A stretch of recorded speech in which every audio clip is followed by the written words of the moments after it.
ताकतबंदा खुदा से जामिला आयतुल्ला खामनाई के बाद ईरान में एक और बड़ी शहादत। सिक्योरिटी चीफ अली लारेजानी भी वतन पर कुर्बान। ईरानी हुकाम और लारेजानी के एक्स अकाउंट ने तस्दीक कर दी। ईरानी मीडिया के मुताबिक लारेजानी अपने डिप्टी अली बातनी और अपने बेटे मुर्तज़ा समेत शहीद हो गए। इन्हें मशरक़ी तेहरान में निशाना बनाया गया। वो अपनी बेटी को मिलने गए हुए थे। 67 साल लारेजानी ईरान की सबसे ताकतवर शख्सियात में शामिल थे। वो सिक्योरिटी पॉलिसी के मामार और खामनाई के करीबी मुशीर समझे जाते थे। लारेजानी इराक ईरान जंग के साबिक कमांडर और अहम सरकारी ओहदों पर फाइज रहे। वो 12 साल ईरानी पार्लियामेंट के स्पीकर रहे और आपका शुमार ईरानी इस्टेब्लिशमेंट के अहम पॉलिसी साजों में होता था। पाज़रानी इनकलाब का कहना है कि अली लारेजानी का खून ताकत और कौमी बेदारी का बायस बनेगा। ईरानी सदर का शहीद लारेजानी को खराज अकीदत, कहा कि शहीद अली लारेजानी एक नुमाया और कीमती शख्सियत है। अरब मीडिया ने अली लारेजानी की शहादत पर तबसरा करते हुए कहा कि अब जंग के खात्मे के लिए मुज़ाकरात का मुमकिन रास्ता बंद हो गया। उधर लारेजानी की शहादत के बाद ईरानी शहरी सड़कों पर निकल आए, शदीद गम और गुस्से का इजहार। इसराइल और अमरीकी हमलों में ईरान में एक और बड़ी शहादत। बसी फोर्स के कमांडो गुलाम रजा सुलेमानी ने जाम शहादत नोश कर लिया। ईरानी हुकाम की तस्दीक, पाज़रानी इनकलाब का बदला लेने का ऐलान, कहा कि दुश्मन के खिलाफ मुज़ाहमत का सिलसिला नहीं रुकेगा। गुलाम रजा सुलेमानी 6 साल से बसी फोर्स की क़ियादत कर रहे थे। गुलाम रजा सुलेमानी ने बसी फोर्स की मजबूत और फाल करने में किरदार अदा किया। ईरानी मीडिया के मुताबिक अली लारेजानी और गुलाम रजा सुलेमान की नमाज जनाजा आज अदा की जाएगी। अली लारेजानी और कमांडर गुलाम रजा सुलेमान की शहादत के बाद ईरान के इसराइल पर ताबड़तोड़ हमले। इसराइली दिफाई निज़ाम दिफा करने में नाकाम। पाज़रानी इनकलाब का 230 से ज़ायद सिहोनी फौजी हलाक और ज़ख्मी करने का दावा, कहा यह कार्रवाई शहीद अली लारेजानी और इनके साथियों का इंतकाम है। इसराइल के मुतादिद फौजी सिक्योरिटी अहदाफ तबाह, 100 से ज़ायद हदफ पर कामयाब बमबारी की। मुतादिद इलाकों में बिजली और दाखिली कंट्रोल मुतासर हुआ। इसराइली मीडिया के मुताबिक हमले से तल अवीव के रेलवे स्टेशन में आग लग गई, 2 फौजी हलाक हो गए। ईरान के अमारात पर भी ड्रोन हमले, बगदाद एयरपोर्ट पर अमरीकी सफारती मरकज़ पर भी हमला, कुवैती शहर अली अस्सलाम और सऊदी अरब के शहर अल खरज में भी अमरीकी तनसीबात पर हमला। 5वें अमरीकी बहरी बेड़ा भी निशाना, बेड़े में आग लग गई, 2 अमरीकी फौजी जख्मी। बहरीन के इलाके शेख इज़्ज़ा में अमरीकी एयरबेसिस पर भी हमले, अमरीकी फौजी जहाज़ के हैंगर और लॉजिस्टिक हॉल्स को भी शदीद नुकसान पहुंचा। अली लारेजानी की शहादत के बाद ट्रंप का बयान सामने आ गया, कहा कि ईरान की फौज और लीडरशिप सबको ख़त्म कर दिया, हम अपने मुकर्ररा हदफ पर आगे जा रहे हैं। उन्होंने ईरान पर हमले को दुरुस्त फैसला करार देते हुए कहा कि ईरान पर हमला ना करते तो वो अब तक एटमी हथियार बना चुका होता। तकरीब से खिताब करते हुए कहा कि हमने ईरान की फ़ज़ाइयाँ और नेवी को मुकम्मल तबाह कर दिया।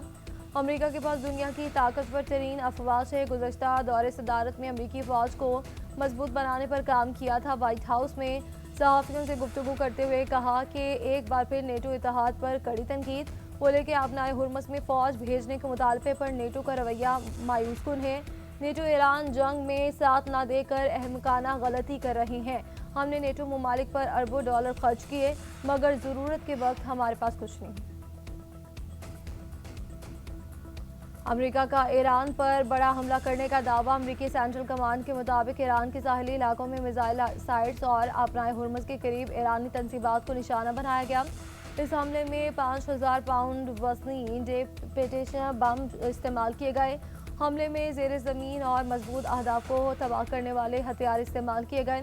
इसराइल के लेबनान पर हमले जारी, बैरूत में 2 रिहायशी इमारतों पर बमबारी, मुतादिद अफराद जख्मी।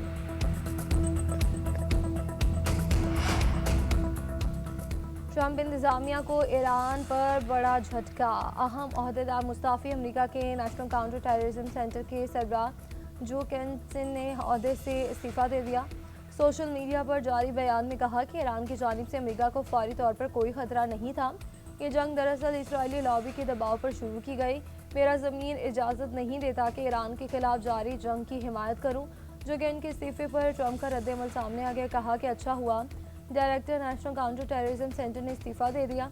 मैं समझता था कि वो अच्छे इंसान हैं, लेकिन सिक्योरिटी के मामले में कमज़ोर थे, इनका जाना ही बेहतर था। उधर ईरानी वज़ीर ख़ारिजा अब्बास अराग़ची बोले कि ईरान जंग के खिलाफ दुनिया भर में आवाज़ें बुलंद होने लगी हैं। यूरोप और अमेरिका में ईरान पर हमलों को गैर मुनसिफाना करार दिया जा रहा है। मज़ीद ममालिक को भी ईरान के मौक़िफ़ की हिमायत करनी चाहिए। जंग के असरात दुनिया पर मुरतब हो रहे हैं। रूस ईरान के साथ सैटेलाइट इमेजरी और ड्रोन टेक्नोलॉजी शेयर कर रहा है। अमरीकी अखबार वॉल स्ट्रीट जर्नल का दावा। रिपोर्ट के मुताबिक रूस ईरान के साथ इंटेलिजेंस शेयरिंग और फौजी ताउन बढ़ा रहा है और तेहरान को खत्ते में अमरीकी फोर्सेस को निशाना बनाने में मदद के लिए सैटेलाइट तस्वीर और जदीद ड्रोन टेक्नोलॉजी फराहम कर रहा है।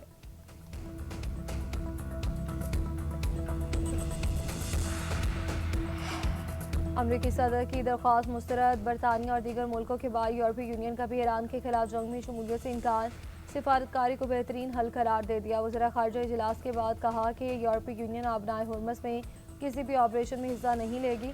कशीदगी कम करने के लिए सिफारतकारी ही बेहतरीन रास्ता है। बरतानिया, फ्रांस, जर्मनी, यूनान, इटली, ऑस्ट्रेलिया, जापान, चीन और जनूबी कोरिया आबनाए हुर्मस खुलवाने के लिए अमरीका की मदद से साफ इनकार।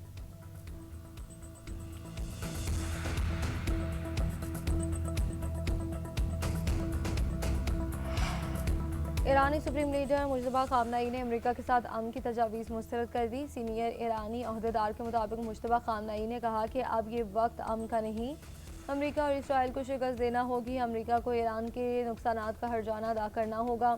इसराइल और अमेरिका को पहले शिकस्त देंगे और तावान वसूल करेंगे। कशीदगी कम करने की तजावीज़ 2 सालिसी ममालिक ने भेजी थी। ईरानी सदर भी डट गए। हथियार न डालने का ऐलान, कहा कि हम ना हथियार डालेंगे ना धमकियों से डरेंगे।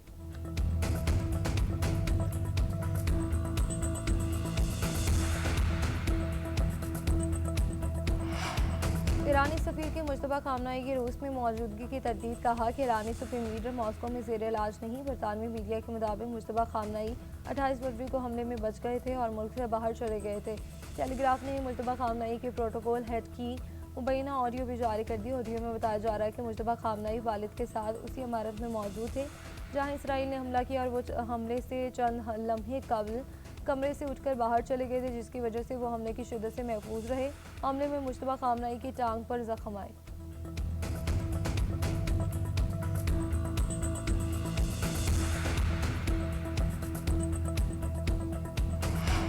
मशरक़ी वसा में कशीदगी, पाकिस्तान ने सालिसी की पेशकश कर दी। वफाकी वज़ीर इत्तलात तथा तारड़ का गैर मुल्की टीवी को इंटरव्यू, कहा कि कशीदगी कम करने के लिए जहाँ भी मुमकिन हो मदद के लिए तैयार हैं। पाकिस्तान मुख्तलिफ शराकतदारों के साथ बातचीत में शामिल है। खत्ते में ममालिक के साथ सालिसी का किरदार अदा करने के काबिल है।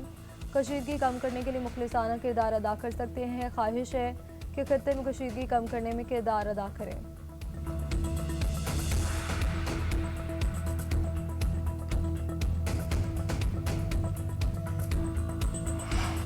वज़ारत इत्तलात और नशरियात ने अफ़गान तालिबान रजीम के नशा बहाली मरकज़ को निशाना बनाने के बयान को झूठा और गुमराहकुन करार दे दिया।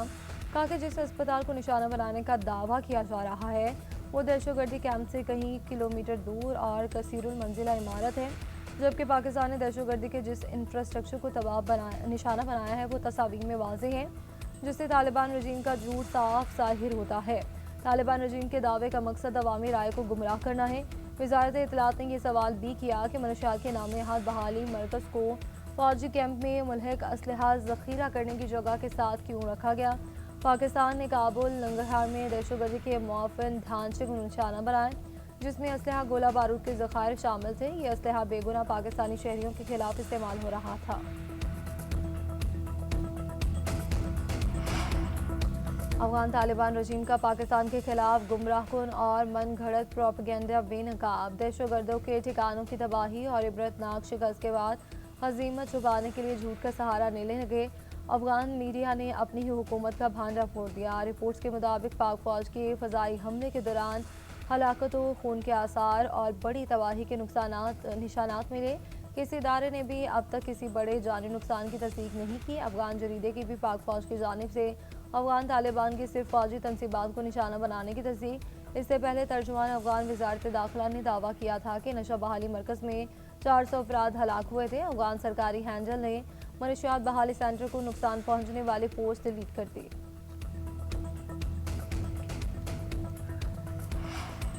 अफगानों की मेज़बानी हमारी तारीख की सबसे फाश गलती थी। मोहसिन कुछ लोग इस रियासत पर हमलावर हैं जिसने 50 साल से इनको पनाहगाहें दी हैं। ये जो वादा करते हैं इसे निभाते नहीं, अरबों रुपए वादा निभाने का तावान मांगते हैं।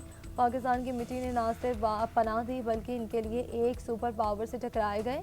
और वज़ीर दिफा ख्वाजा आसिफ कहते हैं कि मनशियात बहाली मरकज़ पर हमले का दावा इनकी तरफ से है जो मस्जिदों पर हमला करवाते हैं, निहत्ते शहरियों, मार्केटों और स्कूलों को निशाना बनाते हैं, बच्चों को खून में नहलाते हैं और इनका जरिया आमदन मनशियात की स्मगलिंग है।